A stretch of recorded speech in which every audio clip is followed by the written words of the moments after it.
Okay, it's the next day. I got the second gas tank out. That one actually came out super easy. Took like 10 minutes, especially because I already knew what I was doing. And the bolts were a lot easier to take out. So went through some of the stuff, trying to figure out what's what, because, like I always say, I don't really know what I'm doing. Just learning as I go. I'm going to replace the tanks for sure, because, this one didn't have any gas in it, and with the condensation getting in there and stuff, it could have rusted. So it's just bad. This one has a little bit of gas in it, but I don't know the condition of it. It's no big deal. It's like $95 per tank or something, and I mean I got to get the senders and all that stuff, but it's gonna come out to maybe 500 buckish. We'll see. I'm not gonna get the straps because the straps still, they're fine. I'm gonna clean them up, paint them, sand them, paint them, try to make them look as nice as I can. Get the new sound dampening stuff. That you can buy all that stuff. It's like $10, I think, or something like that. And so I'll do that for both sides, and that'll save some money. I'm gonna redo the plastic shields.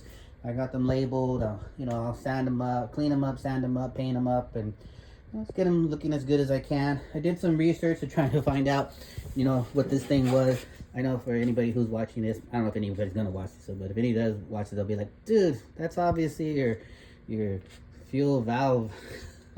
Your fuel valve switch, which I didn't know because, like I said, I don't really know anything. But it turns out it's a three-port fuel valve switch, which comes with the truck. It has a trigger here that comes from the switch that's inside the truck. That basically sends voltage or takes away the voltage, and depending on if you have voltage or not, the valve will switch. It's like your water hose. This is where you, if you have a Y connector for your water hose, this would be where, the water comes out, and you can have another hose here or another hose here. It's basically the same thing. It just does it, electronically on the inside, switching the valve so that you can have gas going to one tank, or gas coming out going to another tank, and gas coming in from this side. And then it's triggered by the voltage here from the switch, and it's grounded by just being connected to the chassis there. So right now, the big debate is, do I get another 3-port one, or do I get a 6-port one? You can kind of upgrade to a 6-port one, and that's kind of good because you have what they're called the return lines, which I'm also learning about, which I think come out of this one here from the gas tank. And this is basically, my understanding is, I could be wrong, because what do I know? It's like extra gas that didn't get sent to the engine or something like that, or I don't know, leftover gas. It comes back to the gas tank. And the problem with the 3-port ones is that depending on which valve you're using, or which tank you're using at the time, the gas still comes back through another line, but it can go into one of the tanks that you're not, to the other tank that you're not using. And if it goes into that other tank that you're not using, and that tank is already full of gas, then gas could come out because it'll overfull, and the gas could come out or something like that, and it could, spill on the side or whatever the case. At least that's my understanding. With the 6-port valve, because it's controlled, it knows which tank you're using because it's a valve, it'll go to the correct tank. So the tank that's being emptied will also be kind of like, having gas sent back to it. At least that's my understanding of it. I could be wrong, because what do I know? But I think that's how it's supposed to be. So I have to figure out if I'm going to get a 3-port valve or a 6-port valve. The bad thing about the 6-port valve is you got to know how to hook up the switch and all that kind of stuff, which I currently don't know how to do, so I'll have to figure that out. So I'll have to figure that out and see if I can do that. But we'll see. I mean, I don't know. It's not recommended to have a 3-port for a daily driver, which this is not going to be.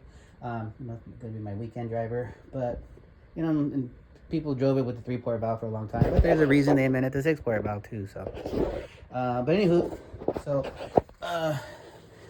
like I said before, when they tried to fix this truck, they didn't have that stuff hooked up. So I had to come down here and try to figure out what was what. So so from what I can tell, this one right here, this hose is going to be the feeder, or the one that goes to the pump. And it's like the bigger one, and it's on top right here. And there's also, I think, like a brake line, so you got to watch out for that. This is the feeder one to the pump, and this is the return one. And the feeder one, because they bypassed the valve, which used to be right here, they just connected it to this hose, and then this hose goes all the way across the inside of the chassis here to the other side. There was a heat shield here, but I took off that heat shield, and then they just had it going directly into this hose here, because I've traced it out, and that was just going straight to the tank. So they bypassed the valve, just having it going straight to the tank, and then that's the breather one, and so that one has to be connected.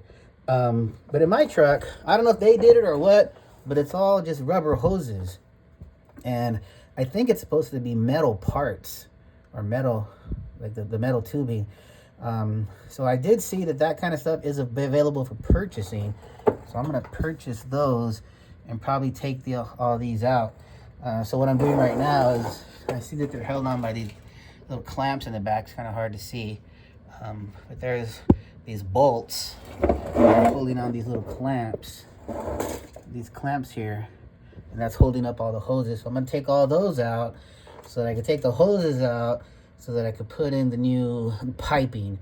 And I think I kind of have a handle now on how the piping goes. So that'll be the piping.